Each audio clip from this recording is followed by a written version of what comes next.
गरुड़ पुराण में कहा गया है, मृत्यु अंत नहीं है, ये केवल एक द्वार है। उस द्वार के पार क्या होगा, यह इंसान के कर्म तय करते हैं। स्वर्ग, नरक और पुनर्जन्म के बीच एक ऐसी भयानक अवस्था भी है जिसे सुनकर आत्मा तक कांप उठे, वह है प्रेत योनि। यह कोई कहानी नहीं, यह उन आत्माओं की सच्चाई है जो मरने के बाद भी मर नहीं पाती। प्रेत कौन बनता है? गरुड़ पुराण के अनुसार हर मरने वाला व्यक्ति तुरंत नया जन्म नहीं लेता। कुछ आत्माएं ऐसी होती हैं जिनके कर्म इतने अशुद्ध होते हैं कि उन्हें न स्वर्ग मिलता है, न नरक और न ही तुरंत मनुष्य योनि। ऐसी आत्माएं फंस जाती हैं प्रेत योनि में। प्रेत वही बनते हैं जो जीवन में आत्महत्या करते हैं, हत्या करते हैं या करवाते हैं, किसी को भूखा प्यासा या तड़पा कर मारते हैं, माता पिता का अपमान करते हैं, श्राद्ध पिंडदान धर्म कर्म का उपहास करते हैं, लालच वासना और क्रोध में जीवन बिताते हैं, किसी की आह लेकर मरते हैं, अचानक दुर्घटना या अकाल मृत्यु को प्राप्त होते हैं। गरुड़ पुराण साफ कहता है, अपूर्ण कर्म वाली आत्मा को ही प्रेत योनि मिलती है। मृत्यु के बाद क्या होता है? जब प्राण शरीर छोड़ते हैं तो आत्मा समझती है कि अब सब खत्म हो गया, लेकिन तभी वह अपने ही मृत शरीर को नीचे पड़ा देखती है। घर वाले रो रहे होते हैं, लेकिन आत्मा चीखती है, मैं यही हूं, मुझे सुनो, पर कोई नहीं सुनता। यहीं से शुरू होता है प्रेत बनने का भयावह सफर। प्रेत का शरीर कैसा होता है? गरुड़ पुराण में वर्णन है कि प्रेत का शरीर धुएं जैसा पारदर्शी, बहुत लंबा या बहुत विकृत आंखें बड़ी, पेट फूला हुआ, गला सुई के छेद जितना पतला, हाथ पैर कमजोर, लगातार कांपता हुआ। सबसे भयावह बात, उसे भूख लगती है, प्यास लगती है, लेकिन वह खा पी नहीं सकता।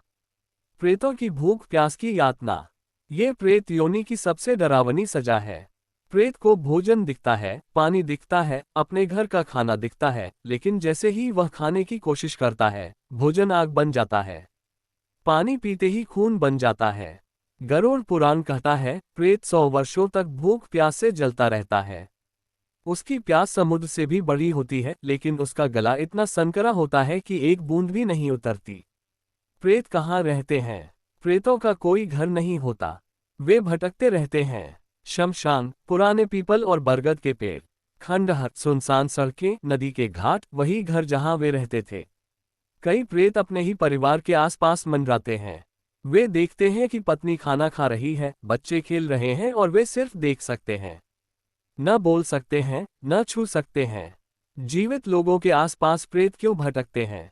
क्योंकि उन्हें उम्मीद होती है, शायद कोई उन्हें देख ले, शायद कोई उनके लिए श्राद्ध कर दे, शायद कोई मंत्र जप दे। कई बार प्रेत सपनों में आते हैं, संकेत देते हैं, डराते हैं। इसलिए गरुड़ पुराण कहता है, मृत आत्मा को नजरअंदाज करना पाप है। प्रेत कैसे डर फैलाते हैं? हर प्रेत बुरा नहीं होता, लेकिन पीड़ा उन्हें क्रूर बना देती है। कुछ प्रेत रात को आवाजें करते हैं, किसी को बुलाते हैं, शरीर में प्रवेश की कोशिश करते हैं, बीमारियां फैलाते हैं, घर में अशांति लाते हैं। गरुड़ पुराण चेतावनी देता है, प्रेत का स्पर्श जीवन को नर्क बना देता है। कौन प्रेत जल्दी मुक्त होता है? हर प्रेत को सजा पूरी नहीं करनी पड़ती। यदि परिवार समय पर श्राद्ध करता है, पिंड दान करता है, ब्राह्मण भोजन कराता है, गाय अन्न वस्त्र दान करता है, गरुड़ पुराण का पाठ करता है, तो प्रेत को राहत मिलती है।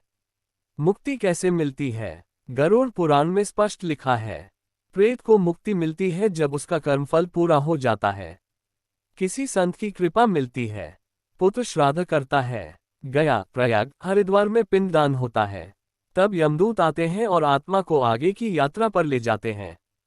जो मुक्त नहीं होते, कुछ आत्माएं सैकड़ों वर्षों तक भटकती रहती हैं, वे धीरे धीरे भयानक शक्ति बन जाती हैं। यही आत्माएं भूत पिशाच ब्रह्म राक्षस बनती हैं। गरुड़ पुराण की अंतिम चेतावनी। गरुड़ पुराण कहता है, जो मृत्यु का मजाक उड़ाता है वह मृत्यु के बाद मजाक बन जाता है।